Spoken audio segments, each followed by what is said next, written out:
Assalamualaikum warahmatullahi wabarakatuh. Salam sehat dan bahagia untuk kita semua. Pada kesempatan kali ini, kami dari kelompok 3 metodologi penelitian bisnis dengan dosen pembimbing Pak Mahdi Mudianto SEMSI akan memaparkan hasil diskusi kami dengan tema uji analisis yang beranggotakan yaitu Siti Amalina Solehah 1901010065, Puji Agustina 1901010069, Dwi Sterini 1901010070, Dea Safitri 1901010074, Nurul Aini 1901010093, Abhirama Arya Putra 1901010076, Nurbaiti Fauzia 1901010096, dan juga Nafiat Desna dengan NPM 1901010095. Langsung saja untuk yang pertama, yaitu mengenai definisi atau pengertian dari uji asosiasi. Uji asosiasi adalah pengujian yang menggunakan dua buah variabel yang saling mempengaruhi. Pengujian asosiasi ini tidak memperhatikan variabel mana yang independen dan mana yang dependen. Uji asosiasi akan menganalisis apakah sebuah variabel mempunyai hubungan yang signifikan dengan variabel lainnya.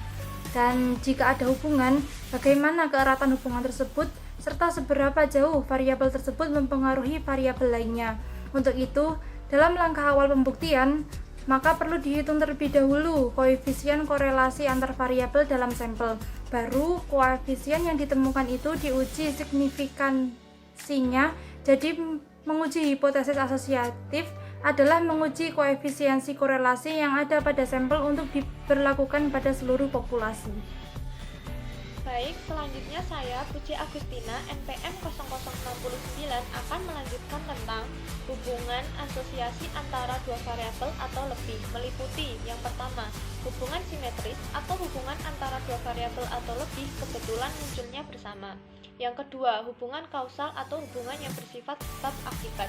Yang ketiga, hubungan interaktif atau timbal balik atau hubungan yang saling mempengaruhi. Bila penelitian dilakukan untuk seluruh populasi, maka tidak diperlukan pengujian signifikasi terhadap koefisien korelasi yang ditemukan, yang berarti peneliti tidak perlu merumuskan dan menguji instrumen statistik. Terdapat bermacam-macam teknik statistik korelasi yang dapat digunakan untuk uji asosiatif. Teknik koefisien yang mana akan dipakai tergantung oleh jenis data yang dianalisis. Kuatnya hubungan antara variabel dinyatakan dalam koefisien korelasi. Koefisien korelasi positif terbesar sama dengan 1 dan koefisien korelasi negatif terbesar sama dengan -1, sedangkan yang terkecil adalah 0. Bila hubungan antara dua variabel atau lebih itu mempunyai koefisien korelasi sama dengan 1 atau -1, maka hubungan tersebut sempurna. Dalam arti kejadian pada variabel yang satu akan dapat dijelaskan atau diprediksikan oleh variabel yang lain tanpa kejadian kesalahan atau error. Semakin kecil koefisien korelasi, maka akan semakin besar error untuk membuat prediksi. Sebagai contoh, bila hubungan bunyinya burung perenjak mempunyai koefisien korelasi sebesar 1, maka akan dapat diramalkan setiap ada bunyi burung perenjak maka akan dipastikan akan ada tamu. Tetapi kalau koefisien korelasinya kurang dari 1, setiap ada bunyi burung perenjak belum tentu ada tamu, apalagi koefisien korelasinya mendekati 0. Kemudian ada teknik statistik korelasi. Yang pertama ada korelasi produk momen. Teknik korelasi ini digunakan untuk mencari hubungan dan membuktikan hipotesis hubungan antara dua variabel berbentuk interval dan rasio yang berasal dari satu populasi. Kemudian ada multiple correlation atau korelasi ganda. Korelasi ganda merupakan angka yang menunjukkan arah dan kuatnya hubungan antara dua variabel secara bersama atau lebih dengan variabel lain. Kemudian ada korelasi parsial. Korelasi ini digunakan untuk menganalisis nilai peneliti dengan maksud untuk mengetahui pengaruh atau hubungan antara variabel independen dengan variabel dependen, di mana salah satu variabel independen yang lain dibuat tetap atau dikendalikan. Kemudian ada korelasi Range-Sparman. Korelasi Range-Sparman adalah Korelasi yang digunakan untuk mencari hubungan atau untuk menguji signifikansi hipotesis asosiatif bila masing-masing variabel yang dihubungkan berbentuk ordinal. Kemudian ada kendal tau. Korelasi ini digunakan untuk mengukur kekuatan atau hubungan dua variabel. Data yang digunakan berskala ordinal dan tidak harus berdistribusi normal. Kemudian ada korelasi kontingensi. Jenis korelasi ini digunakan untuk menghitung hubungan antara variabel bila datanya berbentuk nominal. Teknik ini mempunyai kaitan yang erat dengan chi kuadrat yang digunakan untuk menguji hipotesis komparatif sampel independen. Oleh karena itu, rumus yang digunakan mengandung nilai chi kuadrat. Parametrik. Statistik parametrik merupakan teknik pengujian data dalam statistik yang berguna untuk menguji hipotesis dengan melibatkan parametrik populasi. Uji statistik parametrik hanya dapat digunakan jika asumsi analisis data yang akan diuji sudah terpenuhi. Antara lain data yang digunakan berdistribusi normal dan homogen. Ada yang mengatakan bahwa untuk menggunakan uji statistik parametrik haruslah data yang memiliki jumlah sampel yang besar. Namun, berdasarkan temuan dari StatMap.id, menyatakan bahwa pernyataan itu belum tentu benar dikarenakan ukuran sampel merupakan hal yang sangat relatif. Syarat-syarat statistik parametrik. Yang pertama, data dengan skala interval dan rasio. Skala pengukuran interval dan rasio masuk ke dalam data kuantitatif. Data ini merupakan data dengan variabel yang dapat diukur secara numerik yang disebut dengan variabel kuantitatif. Skala interval adalah skala numerik di mana kita bisa mengetahui urutan dan perbedaan jarak antar datanya.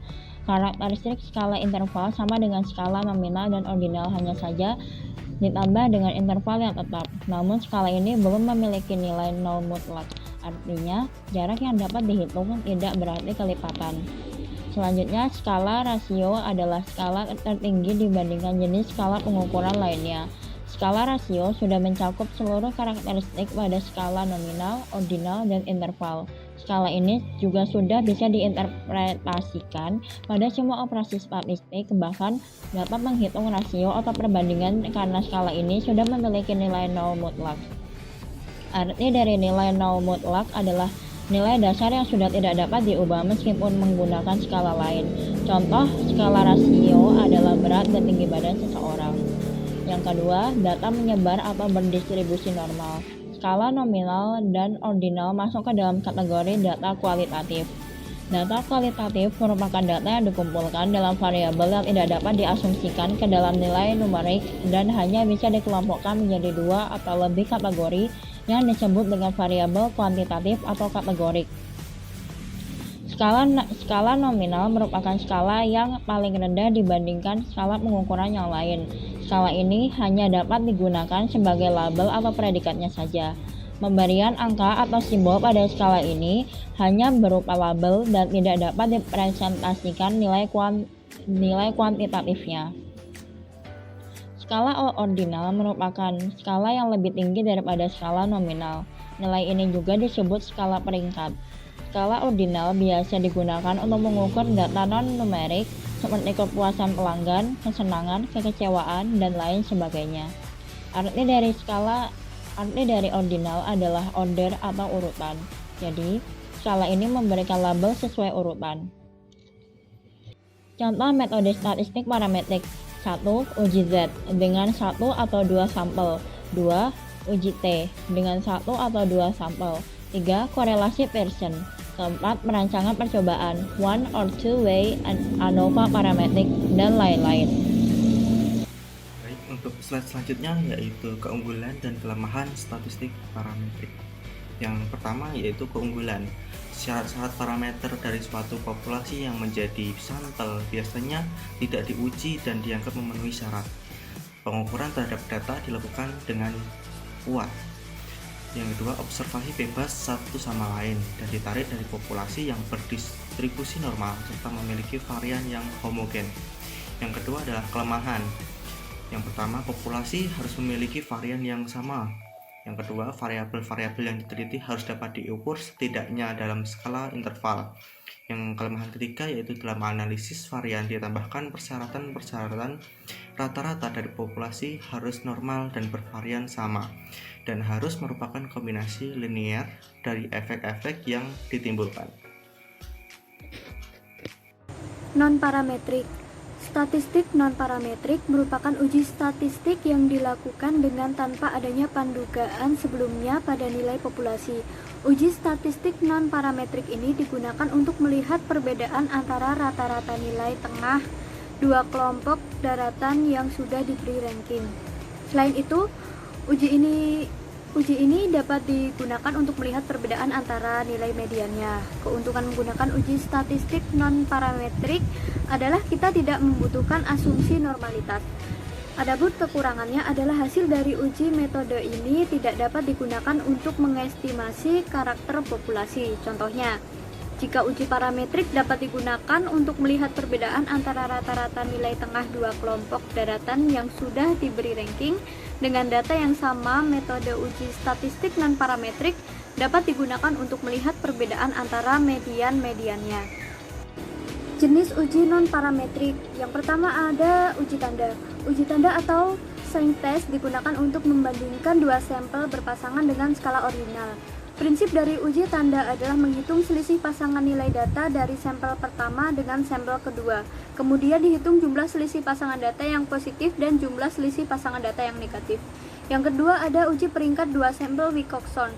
Uji Wilcoxon ransom test adalah uji komparatif dua sampel bebas apabila skala data ordinal, interval, atau rasio tetap tidak berdistribusi normal.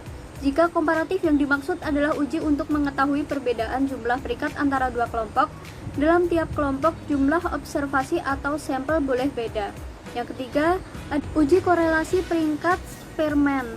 Korelasi rank Spearman digunakan untuk mencari hubungan atau untuk menguji signifikasi hipotesis asosiatif bila masing-masing variabel yang dihubungkan berbentuk ordinal. Contoh, ada 10 orang responden yang diminta untuk mengisi daftar pertanyaan tentang motivasi dan prestasi dalam sebuah kantor. Lalu, yang keempat, ada uji RAN atau S. Uji RAN atau S digunakan untuk menguji apakah antar residual terdapat korelasi yang tinggi atau tidak. Jika antar residual tidak terdapat hubungan korelasi, maka dikatakan bahwa residual adalah acak atau random. Lalu ada uji median. Uji median digunakan untuk menguji apakah dua atau lebih kelompok sampel independen berbeda dalam nilai tengahnya. Dengan kata lain, apakah dua atau lebih sampel independen berasal dari suatu populasi yang mempunyai median yang sama atau berasal dari populasi yang sama. Data yang digunakan sekurang-kurangnya berskala ordinal. Yang terakhir ada uji chi-square. Uji chi-square berguna untuk menguji hubungan atau pengaruh dua buah variabel nominal dan mengukur kuatnya hubungan antara variabel yang satu dengan variabel nominal lainnya, yaitu C sama dengan coefficient of contingency. Karakteristik chi-square adalah nilai chi-square selalu positif. Baik, selanjutnya di sini saya ingin menjelaskan tentang ciri-ciri kelompok data yang dapat diuji dengan statistik non-parametrik. Yang pertama yaitu kelompok data tidak berdistribusi normal. Yang kedua yaitu sering ditemukan pada kasus penelitian ilmu sosial. Yang ketiga yaitu umumnya data yang dimiliki itu akan mempunyai atau memiliki skala nominal dan ordinal. Lalu yang terakhir, ukuran sampel kecil dan tidak berdistribusi normal. Lalu selanjutnya yaitu keunggulan dan kelemahan statistik non-parametrik. Yang pertama yaitu ada keunggulan, di mana yang pertama itu mudah dilakukan karena tidak membutuhkan asumsi normalitas. Yang kedua yaitu secara umum metode perhitungan yang digunakan tidak menggunakan perhitungan matematik yang sangat rumit. Lalu yang ketiga yaitu pengujian hipotesis ini dilakukan secara langsung pada pengamatan nyata. Lalu yang keempat, karena data umumnya itu bersifat kualitatif sehingga terkadang tidak dibutuhkan jenjang atau urutan dalam penyusunan data tersebut. Lalu yang kelima yaitu data juga digunakan untuk kelompok populasi berdistribusi normal sebagai uji pembanding statistik parametrik. Lalu yang kedua yaitu ada kelemahannya. Kelemahannya itu mengikuti pengujian dengan menggunakan metode statistik non-parametrik seringkali mengabaikan beberapa informasi. Lalu yang kedua yaitu kemampuan uji metode statistik non-parametrik ini tidak sekuat metode parametrik. Lalu yang ketiga, hasil uji metode statistik non-parametrik ini tidak dapat digunakan untuk mengestimasi karakter populasi, tidak melibatkan parameter populasi dalam uji hipotesis. Yang keempat yaitu skala yang digunakan bersifat lemah. Dan yang terakhir yaitu asumsi pada metode statistik parametrik ini tidak dapat dipenuhi. Yang selanjutnya yaitu langkah-langkah dalam menentukan uji parametrik atau non-parametrik. Nah, dari arti gambar melengkung yang pertama menunjukkan supaya dilakukan untuk menormalkan data yang tidak normal menjadi normal.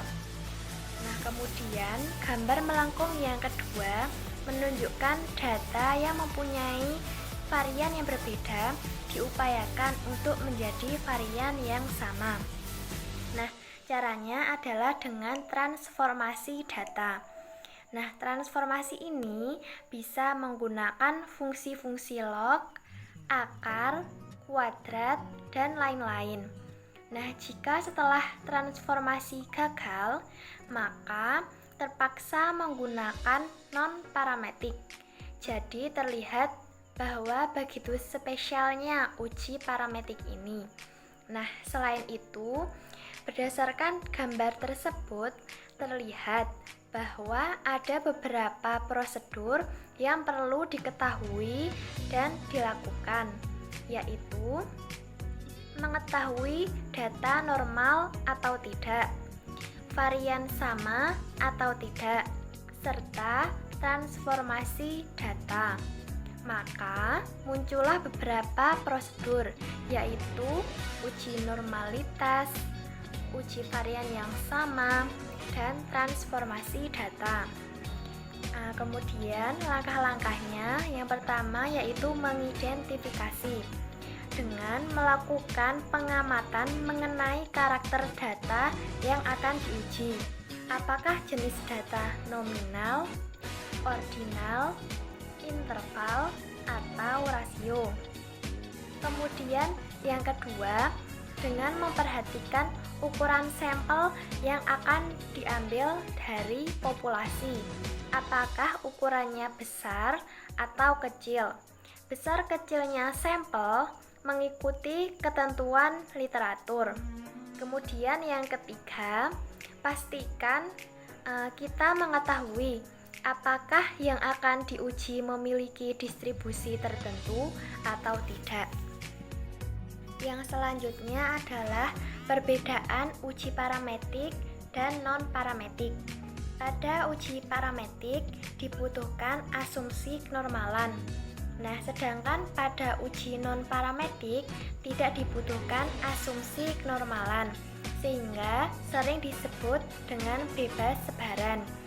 Pada uji parametrik, jenis datanya kuantitatif atau memiliki skala interval atau rasio. Sedangkan pada uji non-parametrik, jenis datanya tidak hanya kuantitatif, tetapi juga digunakan pada data kualitatif. Nah, pada uji parametrik, jumlah datanya lebih besar dari 30. Nah, karena lebih besar dari 30, maka mengikuti central limit theorem atau teorema limit terpusat. Nah, pada uji non-parametrik, besarnya data yang digunakan adalah berukuran kecil dan tidak berdistribusi normal. Sekian presentasi yang dapat kelompok kami sampaikan. Terima kasih atas perhatiannya. Nurul qalam wa ma yasturun. Wassalamualaikum warahmatullahi wabarakatuh.